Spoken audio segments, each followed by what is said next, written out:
దాని గురించి మాటలు చెప్పడానికి దేవుడిచ్చిన అవకాశాన్ని బట్టి మరి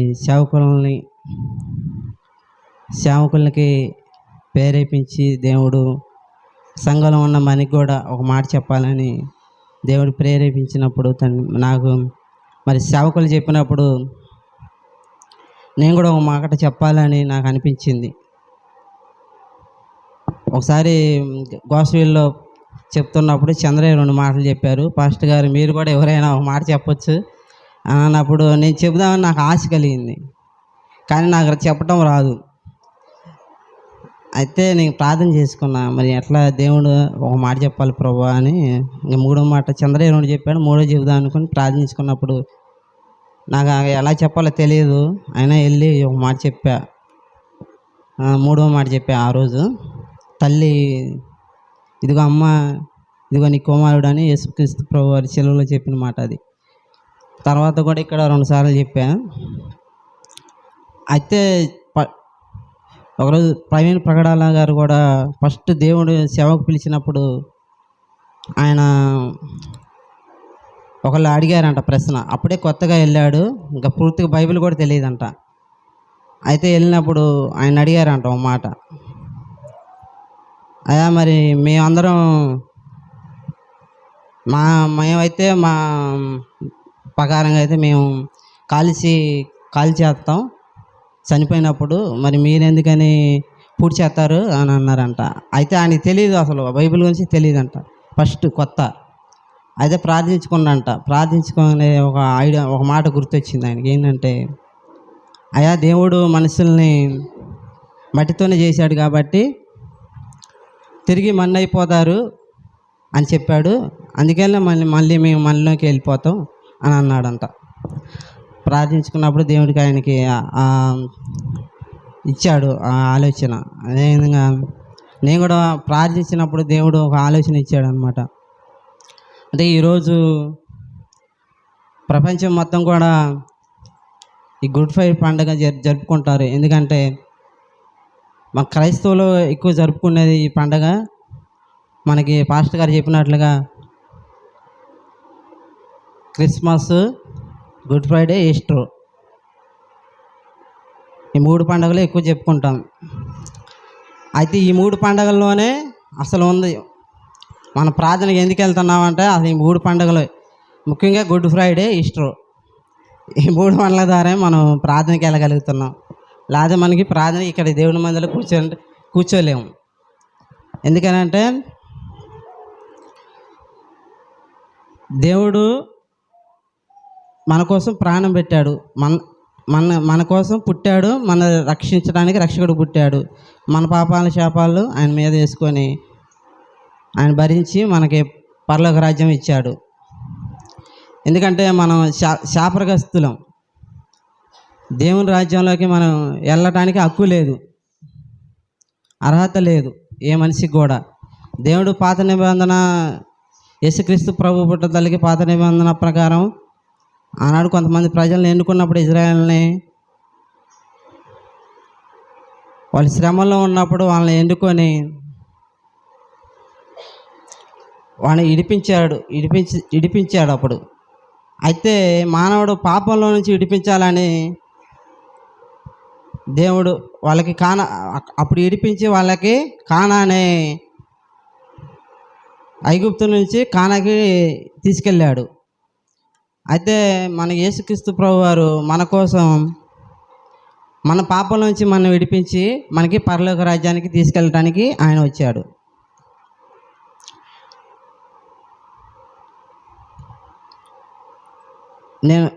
మన పాస్టర్ గారి కంటే నేను ఎక్కువ చెప్పేవాడిని కాదు, మనందరం కూడా పాస్టర్ గారి కంటే ఎక్కువ చెప్పేవాళ్ళం కాదు.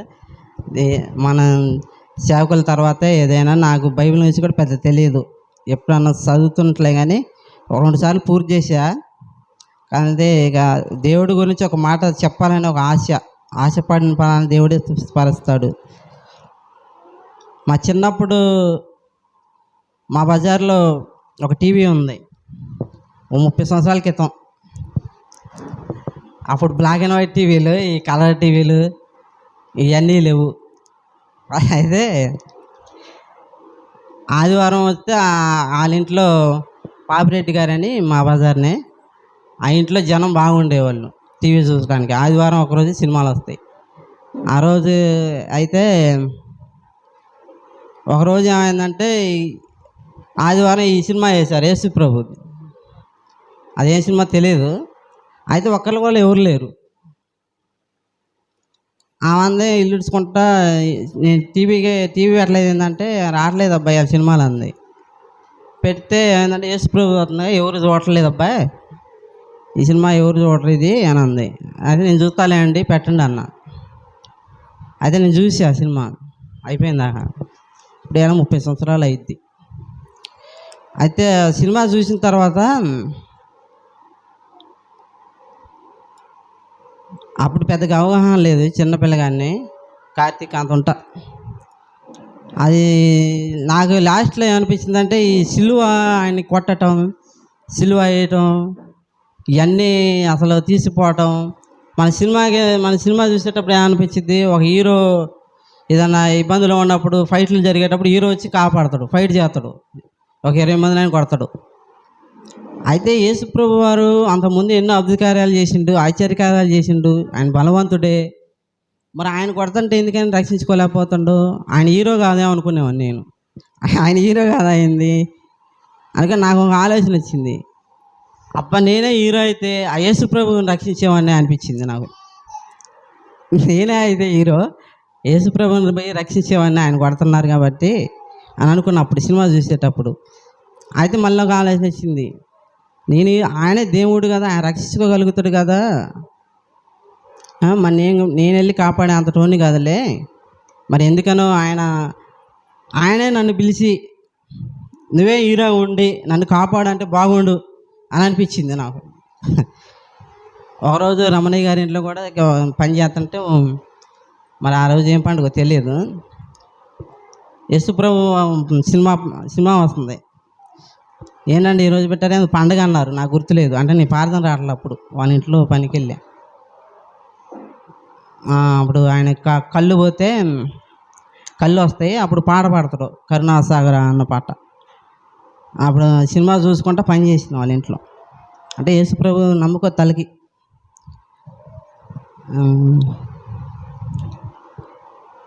అలాగే ఎందుకని మనం దేవుణ్ణి ప్రతి ఆదివారం మనం ప్రార్థనకు రావడానికి కారణం ఏంటంటే, దేవుడు మన కోసం ఈ గొప్ప త్యాగం చేశాడు కాబట్టి. మరి మనం అనుకుంటాం దేవుడు ఏదో చేస్తాడులే, ప్రార్థనకి వెళ్తే మనకి ఇస్తాడు ఏదో ఒకటి, దేవుడి దగ్గర చాలా గొప్ప కార్యాలు జరుగుతాయి అందుకే వెళ్తాను అనుకుంటాం. జరుగుతాయి, దేవుడి దగ్గరికి వచ్చినప్పుడు గొప్ప కార్యాలు జరుగుతాయి, చేస్తాడు. అయితే తెలుసుకున్న వారి వరకే ప్రతి ఆదివారం వస్తారు. ఆయన మన కోసం చేసిన త్యాగాన్ని, మన కోసం వచ్చిన ఆయన పుట్టుక, ఆయన మరణం, ఆయన తిరిగి లెగటం, ఇవన్నీ తెలుసుకున్న వారే ప్రతి వారం కూడా ఆగకుండా ఆయన దేవుని మందిరానికి వస్తారు. ఇది చాలా గొప్ప ధన్యత. ఇది అందరికీ తెలియదు. తెలియని వాళ్ళకి ఎలా ఉంటుందంటే, కుడి పక్క ఉన్నవాడు ఎడమ పక్క ఉన్నవాడు ఏమంటాడు, నువ్వు బిక్కులు మేకులు ఈ శిలువలో నుంచి అని అంటాడు తెలియనివాడు. తెలిసిన వాడు ఏమంటాడు, అయ్యా నన్ను కూడా పరలోక రాజ్యంలో చేర్చుకోయా అని అంటాడు. శిలువను గురించిన వార్త నశించిన వారికి వెరితనం, కానీ రక్షించబడుతున్న వారికి దేవుని శక్తి. అది ఇప్పుడు కూడా మన్ని అనేవాళ్ళు ఉంటారు, ఇంకా ఉంటూనే ఉంటారు. అయితే తెలుసుకున్న వారే దేవుని ప్రతి ఆదివారం వస్తారనమాట. అయితే దేవుడు పలికిన 4వ మాట ఒకటి ఉంది, 6వ మాట 7వ మాట ఉంది. 4వ మాట చదువుదాం.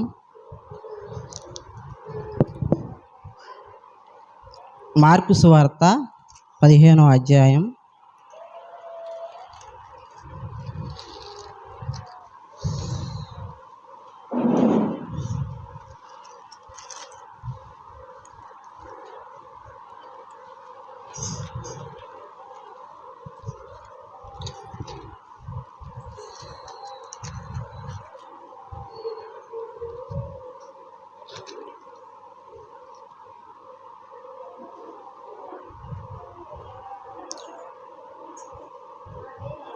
15:34. మార్కు సువార్త 15:34.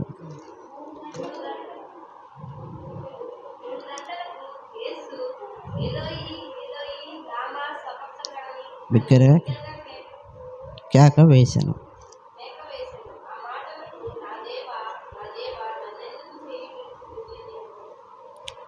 యేసు ప్రభు వారు నాలుగో మాట సిలువలో పలికిన మాట, అతన్ని పాస్టర్ గారు చెప్పినట్లుగా 9 గంటలకు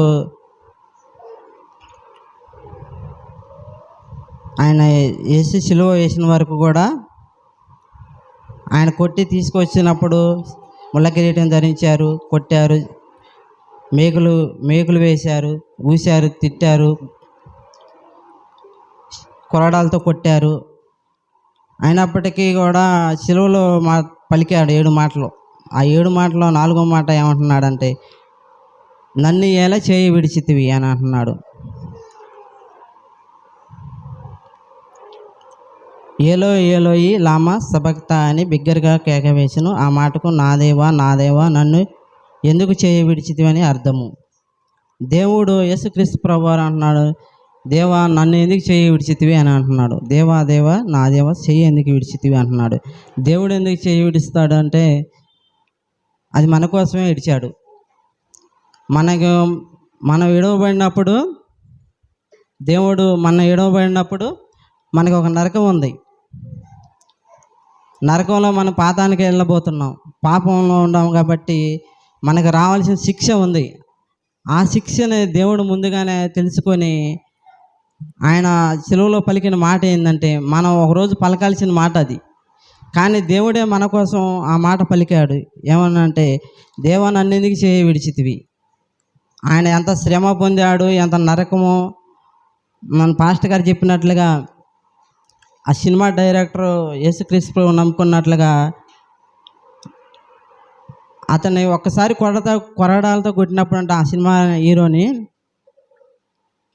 అసలు ఒళ్ళంతా చీల్చుకొని వచ్చిందంట. మామూలుగా కొట్టారంట వాళ్ళు, కానీ సినిమా అనుకోకుండా వాళ్ళు కూడా నిజంగానే ఆ కొరడాలతో కొట్టినప్పుడు ఒళ్ళు చీల్చుకొని వచ్చినప్పుడు ఆయనకి 16 కుట్లు పడినాయి అంట. అయితే అంతకుముందు యేసుప్రభుని నమ్ముకోలేదంట ఆయన. ఒక్క కొరడా దెబ్బరికే యేసుప్రభుని నమ్ముకుండా ఆయన సినిమా తీసిన ఆయన. ఎందుకనంటే అసలు దేవుడు ఒక్క కొరడా దెబ్బకి నేను తట్టుకోలేకపోయా, ఆయన 40 కొరడా దెబ్బలు ఎట్ట భరించిండు, ఒళ్ళు చీల్చుకొని వచ్చిందంట అని ఆయన యేసుప్రభుని నమ్ముకున్నాడంట ఆ సినిమా హీరో. అలాగే దేవుడు అంత శిక్షని భరించి, అంత శ్రమలు అవన్నీ ఎందుకనంటే దేవుడు మనకు రావాల్సిన శిక్షని ఆయన మీద వేసుకున్నాడు. అది ఆయన భరించాడు. ఇంకొక మాట కూడా 6వ మాట కూడా ఉంది. ఏమంటే,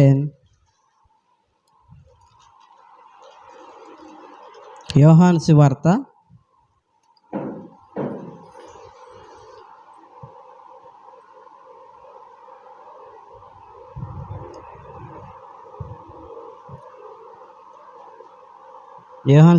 19:30.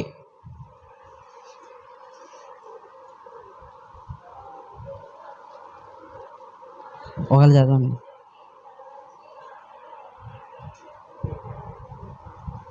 యేసుక్రీస్తు ప్రభువారు సమాప్తమైనది అని చెప్పిండు 6వ మాట. 7వ మాట ఏమని చెప్పారంటే, తండ్రి నీ చేతికి నా ఆత్మను అప్పగించుచున్నాను.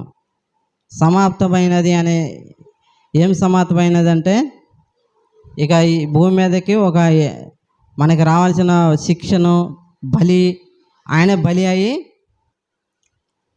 ఆయనే చేశాడు మొత్తం. ఇక ప్రపంచంలో మనుషులందరి కోసం కూడా ఆయన ప్రాణం పెట్టాడు. మనం చేయలేనిది మనం ఒక శిక్ష వేశారనుకోండి, మనం తప్పు చేసినా ఒక శిక్ష వేస్తారు. ఆ శిక్షని మనం భరించినప్పుడు తెలిసిద్ది. ఏదో ఒక శిక్ష వేస్తారు. ఇప్పుడు డబ్బులు కట్టటమా, లేకపోతే కొట్టటమా, జైల్లో పెట్టటమా, ఉరివేయటం, ఇలాంటివి ఉంటాయి. ఆ శిక్ష వేసినప్పుడే తెలుస్తుంది మనకి, అప్పుడు దాకా తెలియదు. అదే నరకానికి వెళ్ళినప్పుడు తెలిసిద్ది అనమాట మనకి. అప్పుడు దాకా ఏముందిలే ఎప్పుడు ఏడిపోతారులే, ఏముందిలే. మా నాన్న అంటాడు, నువ్వు చచ్చిపోతే ఏడిపోతారు, ఎవరు చూసినవా అది అని అంటాడు.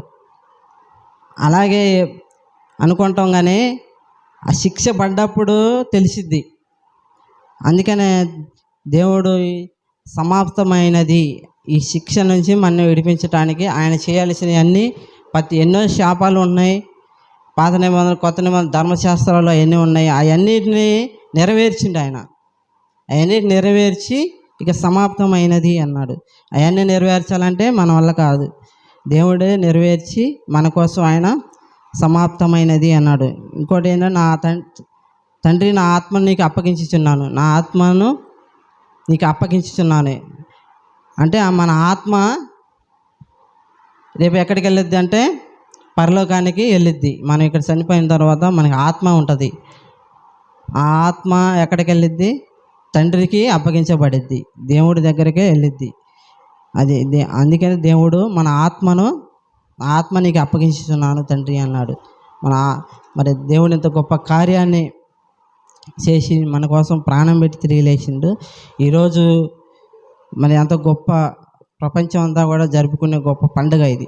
క్రైస్తవులు మన కోసం ప్రాణం పెట్టి తిరిగి లేచిన రోజు, మన కోసం ప్రాణం పెట్టిన రోజు. మరి మన కోసం తిరిగి రాబోచున్నాడు దేవుడు. ఎప్పుడు వస్తాడు, మన ఒకవేళ ముందు వెళ్ళొచ్చు. అందుకే మన ఆత్మని ఆయనకి అప్పగించుకునేవారులాగా మనం ఉండాలి. మనం విశ్వాసాన్ని ఆయన మీద ఉంచాలి. విశ్వాసం ఆయన మీద ఉంచి మనం దేవునికి మనం ఉన్నంతకాలం కూడా ఆయనకి కృతజ్ఞతాస్తుతులు చెల్లిస్తూ, దేవుడు ఎలాగైతే మన కోసం విడవబడాడు, కానీ మన దేవుని కోసం మనం కృతజ్ఞతగా ఉండాలి. అనేక మందికి సాక్షిగా ఉండి కొంతమందినైనా మనం ఆ నరకం నుంచి తప్పించేవారిగా ఉండాలి. ఇంకోటి, దేవుడి సమాప్తమైనది అన్నాడు కాబట్టి ఈ యజ్ఞాలు, ఈ బలులు ఇవన్నీ కూడా ఆయనే చేశాడు కాబట్టి, మరి ఆత్మను ఆయనే అప్పగించుకున్నాడు కాబట్టి మనం కూడా తండ్రికి మన కోసం ఆయన ఆత్మను అప్పగించుకున్నాడు. మన ఆత్మను మనం పరిశుద్ధంగా ఉంచుకొని దేవునికి కృతజ్ఞతాస్తుతులు చెల్లించేవారుగా మనం ఉండాలి. మరి ఇటు సమయాన్ని ఇచ్చినందుకే, ఇటు వాక్యాన్ని చెప్పిన కృపను చూపించిన దేవుడికి వందనాలు.